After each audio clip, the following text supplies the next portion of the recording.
What's up, agency owners? Jason Swenk here, and I have another amazing guest. We're going to talk about how he took his agency of all execution and really started charging for strategy and really taking and getting paid for 40% strategy and the rest in execution. It's going to be an exciting episode. Let's go ahead and jump into it.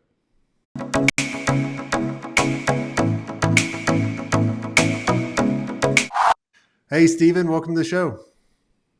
Hey, Jason, thanks for having me. Yeah, man, I'm excited to have you on. So tell us who you are and a little bit about the agency. Yeah, my name is Stephen Houraghan. I'm based in Australia. I come from Ireland. I've been in Australia about 20 years or so, and my background is finance, stockbroking, and about 10 years ago, I made a transition into first design and execution in design. And then I began my own agency soon after that. And I started to initially work for clients only on the design side of things. But over time, I kind of felt that squeeze of, clients wanting more. The market was really changing. So I needed to kind of make a shift. And that's kind of when I leaned on my business background and stuff that I used to do there and tapped into strategy and then expanded that out into strategy that was more appealing to businesses and startups in and around branding. So that became brand strategy. And that opened the door to a different type of business and a different type of relationship as well. How did you, there's a lot of people listening in right now that they're getting paid on execution and they're giving away strategy for free. They just don't Mm. realize it. What was the first step that you did in order to figure out how can I charge for strategy, or what could that strategy actually be? Especially, my background was a designer as well. So, I Mm. totally get it. Yeah, yeah. It's I think the tipping point. So I had started out well as a freelancer, and I was getting a lot of referrals. I had a healthy network of professionals. As I said, I was previously in the finance space, but I had a healthy professional network outside of that as well, and I really tapped into that. And I started to get referrals, and I started to get plenty of business. I was happy, I was doing what I love to do. You're a designer as well, so I had those days where you had the headphones on, you disappeared into Illustrator, drinking coffee all day. That was great. I loved doing it, and I had plenty of business coming in. So the money wasn't a worry. I didn't want to take over the world. I didn't want to you know it wasn't about the money for me. I really enjoyed what I was doing.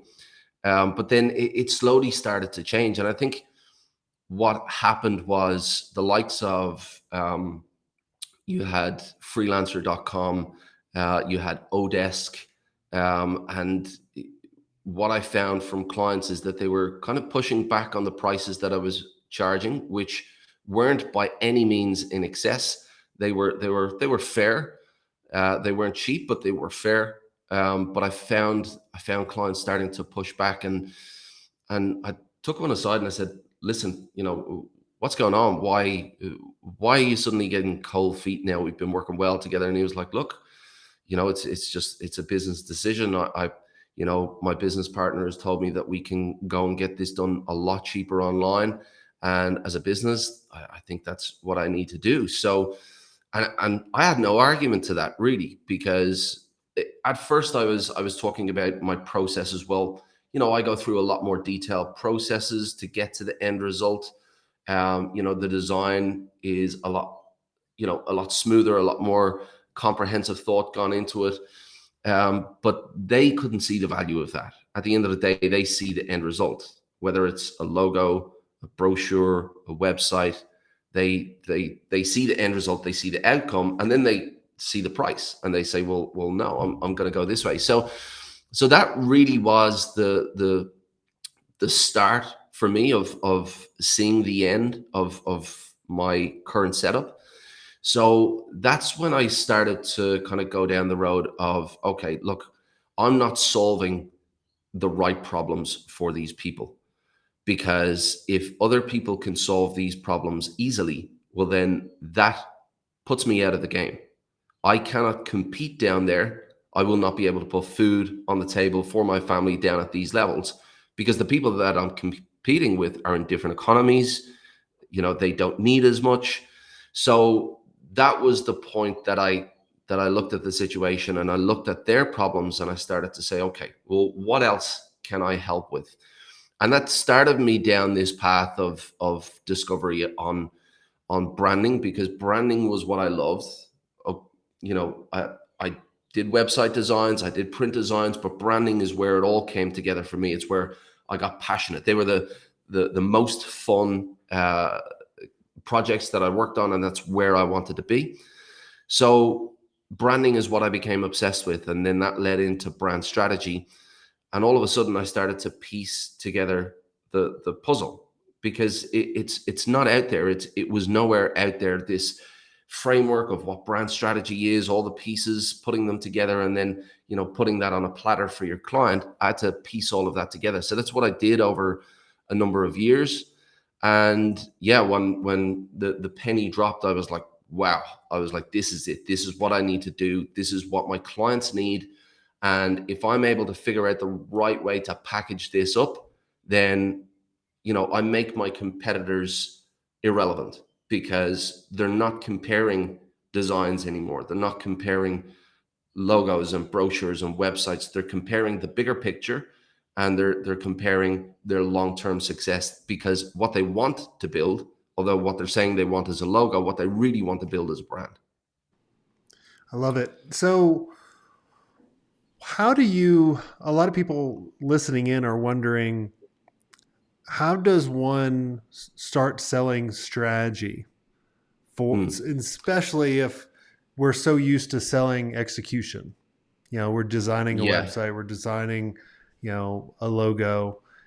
Because I totally agree. If you sell on strategy, you can charge, there's no end or no top line that you can go up Hmm. to, right? Like there's no ceiling. Yeah. So in the beginning, it's difficult because, look, no matter what you learn, even if you come out of university with a top level degree, or you're self-taught, no matter what it is, you come to a point where you have to turn what you've learned, all of the theory, into something that you can present to a client as, I know this, I'm good at this, I can do this for you. And the bridge that you need to cross there is experience. Now, for me, in the beginning, I was kind of lucky, because I wasn't living hand to mouth. It wasn't a case of I need to take on everything and I need to charge for everything. So in the beginning, I started, because I was kind of already doing this, and your listeners will definitely be able to relate to this. No one jumps into a creative project and just drags pixels around. Most of them sit down and they put some thought into it. Now, some have processes that are a lot more detailed than others. Some might go down the road of researching who the audience is, building an audience persona and a profile of who that person is. And a lot of them don't actually charge for that. So what I began doing is I began splitting up my services, but I included in the beginning this strategy really for free. I did start to increase my design prices, and I sold my services as a bit more comprehensive than the average service. But I wasn't saying, listen, you get brand strategy. It was a kind of slow transition while I gained experience, and while I took my clients through these processes to kind of look at, okay, there's some holes over here. I need to fix this. I need to kind of expand this exercise over here.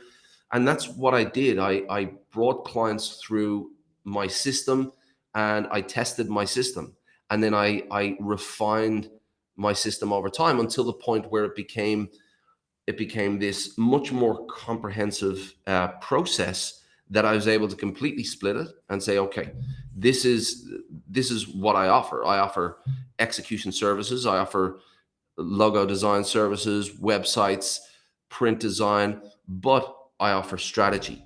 And that was the point in time that I came to, okay, well, how do I do this? But that's how I began. I began by gaining that experience and kind of brushing off that imposter syndrome that was creeping around at the time, because I was about to call myself a brand strategist, and I was looking and analyzing other brand strategists in on LinkedIn, and who are working for Unilever, and I was like, listen, you have to tread lightly here. What you call yourself, you can't just slap a title on yourself and let that be it. So it was a gentle transition, and it was really about getting that experience and testing the system that I had in place and building my confidence and shrugging off that imposter syndrome over time, to come to a point where I was confident this is a system, and this is not only is it a system, it's really valuable, and they need it, and I know they need it even if they don't. Yeah, I find when I was selling on strategy, or when I figured it out, it was all about asking the right questions in order to have me help them determine the direction that they needed to go. Right? Like I Hmm. felt if I said, this is where you need to go without listening, it's kind of like a doctor going in without asking any questions and giving a prescription and just saying, Mm. oh, your leg looks broken. Oh, you came in because you had a headache. Oh, okay. Well, here's the medicine for that. Rather Yeah. than asking the right questions and then going, walking them through like our framework in order to Mm. build a plan, which ultimately at the end I would be like, do you like the plan? And they would say, yeah. Yeah. Be like, do you want us to go do the plan? And they were like, yes.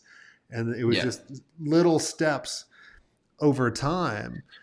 And we were able to charge, you know, we would lose deals because we were undercharging in the very Mm. beginning. And I never lost a Mm. deal because we were charging too much. Yeah, and it's funny to hear you say it. So you kind of figured this all out by trial and error as well, did you? Everything's trial Yeah. by error. I mean, I didn't even know what an invoice was. So like Yeah. there was a lot of Yeah.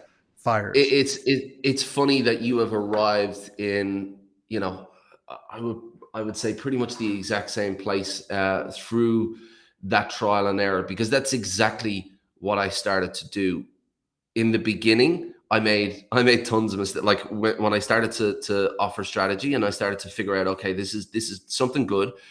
How am I going to split this up? How am I going to sell it? I made so many mistakes, and the most obvious mistake, and the one that stands out the most, was uh, taking the position that I am a brand strategist, and you don't know what you're talking about, and I know what you need, and you don't. Because what I did was I told them, I started to say, well, why do you need a logo? You well, a logo is not what you need, because you're not where you need to be. You need strategy. You need a strategy. This is what you need. You need to look at this and this, and then only when you understand that are you ready to go and do this. And 9 times out of 10, that conversation didn't end well. And I came to the point where I was, okay, I'm doing this wrong. What am I doing wrong? And I started to read a little bit about negotiation, and uh, trying to understand the psychology of the conversation.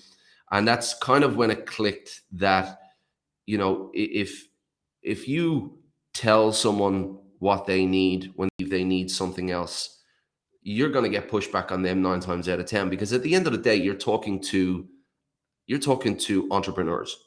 They're not pushovers. They have a certain kind of trait, certain characteristics within their personality that they bring to the table every single day. And because you can relate to those characteristics and you can relate to those traits. No one likes to be told you're wrong, especially when you're talking to someone who you see as an equal, or you know we want to believe that we've got things under control. And if you're told point blank you're wrong, then for most people it ruffles the wrong feathers, and it pushes them away. So what I started to do was I started to structure my conversations with my clients, and I started to ask more detailed questions. I started to really dig into what they were trying to achieve, where they were coming from, what their vision was. I really wanted to get them excited as to the brand they wanted to build, what they wanted in the future. And the questions that I started to ask was in and around building up this brand. Now, 9 times out of 10, you're going to find that the clients that come to you, brand is not their thing. Brand is not what they've been trained on. They're very good at doing whatever it is their business does, whatever it is they offer. That's their area of expertise. Brand and branding is not. So it doesn't take you long before you ask a few questions in and around the surface to get to an area where you're getting into uncharted waters for them. Now, this isn't a game of asking them questions to embarrass them or to make them feel that they don't know anything, but they are very, very specific questions and deep enough questions to make them think, uh, maybe I'm not looking at this in the way that I should be, without telling them that they're not looking at this in the way that they should be. So those questions are such a, a useful tool. They're such an impactful tool if they're placed in the right way to get your clients thinking for themselves and get them to have their own epiphany that this logo and this website, maybe it's not what I need right now. Maybe there's other things that I need to look at before going down that road. And that's the structure that I landed on, was these series of questions. And there's a lot of client nurturing in there, and building that relationship and getting them to dream about the future and what that future looks like for their brand, to really build up those possibilities, and a lot of listening as well. Less talking, more listening, to really build that relationship and build that authority as well. Because if you're asking questions, you're building authority. A lot of people think that you need to talk and to flex your muscles to show that you're an expert and to build that authority, when in fact the opposite is true. The more you talk and the more you try to flex those muscles, the less your client is talking, the less they feel understood. The more questions you ask, the more they feel, well, this person actually wants to understand about my business. They want to know what's going on. And they're more on the spot of having to give you the right answers. So that positioning gives you a sense of authority, and it helps to build that trust. And then, bringing them to their own epiphany that they need more, that's really where it happens. Without telling them, just asking those questions, when they have their own epiphany, hey, I think this person knows what they're talking about. I think they could be the one to help me. Yeah, and when you separate, you separate yourself from the competitors, because the competitors are really kind of telling, and they're doing all the talking rather than asking the right questions, which positions you as that trusted advisor, like that Obi-Wan and they're Luke Skywalker, and Yeah. and they're looking for direction. Like whenever I went into a sales meeting, if I positioned myself as equal, I lost. Yeah. I always had to position myself as a trusted advisor. And it wasn't by Yeah. telling them or saying how good I am or any of that. It was just all listening and asking the right questions. And it was just, Yeah. and it's hard when you first start off, because like you said, you Of have that course. imposter syndrome, and it gets pretty tough. Well, Stephen, this Mm. has all been amazing. Is there anything I didn't ask you that you think would benefit the listeners listening in? Um, Probably in and around the framework of brand strategy, because that's where I struggled. I knew what brand strategy was, but I didn't know the elements and that made it up, how they all tied together, and then how I could put that on a plate for my clients, by showing them the value of that. Probably that would be the question. Did I just ask the question for myself? So sorry, Oh, I can't sorry. hear you, Jason. I hit You I hit muted. mute. I did not unmute myself. Well, that's Well, that's okay, that's because I why just asked myself the question. it's perfect. You're the host now, so go ahead and answer your own question. Well, yeah. So I saw a lot of common elements, and anybody who's in branding, anybody who's in business will be able to relate to a lot of these elements. It would be your buyer persona, your competitive analysis, differentiation strategy, positioning, storytelling, brand personality, brand purpose, brand mission, all of these individual elements that you're like, well, okay, does every single one of them apply to every single business, and in what order, and how do you go about developing those? So that's the struggle that I came across, and I kind of built up a jigsaw really that wasn't put together, and then I put together this puzzle, and then I put together a system to build that. And as your clients know, as your listeners know, that the audience, the customer is everything, and that's where it starts. It starts with the customer, but it goes beyond the simple persona. It's really digging into the journey that they're on, and the journey that they're on is actually a story in and of itself.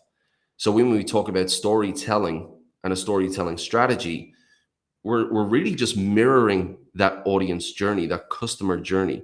Now that journey is typical. It starts off with somebody with living their lives every day. Then they come across a challenge. Maybe they need a new website, or they need a logo, and from that challenge they go out and they try and find what's wrong. They try and find the answers, and they come across all of these little individual challenges that they didn't know before. Using the website example, they think they need a website, but all of a sudden they hear about WordPress, they hear about animated banners, they hear about CRMs, they hear about plugins and all of the different things that you need. And these are little micro challenges, and this is applicable to any journey. It's all the same. And these challenges are really what you need to understand, identifying each and every one of those challenges, and then the emotions that are attached to those challenges. That's a two-way street. If I overcome this, where do I go? If I don't overcome this, this is where I go. And this is where the emotion of branding comes in, and really tapping into that. And this is just the audience journey part. And this is the starting point for the rest of the brand strategy. From there, it's about looking out into the market, understanding this person and exactly what they need, and then understanding, well, who is already serving these people?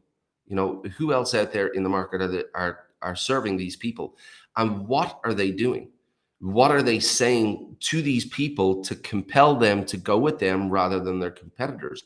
And understanding all of the players in that market, not to look for what you can replicate, but to look for gaps in the market, what they're not doing right, and where you can isolate, and where you can go in and fill that gap and become something different, become something fresh. And that leads into your positioning strategy and how you position your brand versus the rest. There is also a big gap of understanding with clients in terms of messaging and storytelling. They all understand that you need to put some kind of message out there, but they think that copy is just something that you throw up on your website, and maybe it's even something that a web designer will throw in for free. They don't understand the value and the importance of messaging, because at the end of the day, more so than visuals, more so than a logo, than some images, your messaging, what you say, and the buttons that you push within your message is your most influential tool as a brand. That is your most influential tool. And if you're able to also wrap that up in stories that kind of draw them in and make them relate and make them self-identify, to say, that's me, that's my journey, all subconsciously. But if you're able to do that, then you have the makings of a way to suddenly resonate with your audience that a logo, a website, and some copy from a web designer simply cannot do, because you've understood these people, you've understood their predicament and their challenges and the landscape that they're going out looking for options in, And then you're positioning your brand with a compelling message and story to tell them, hey, we're more relevant to you than these other competitors because of these reasons.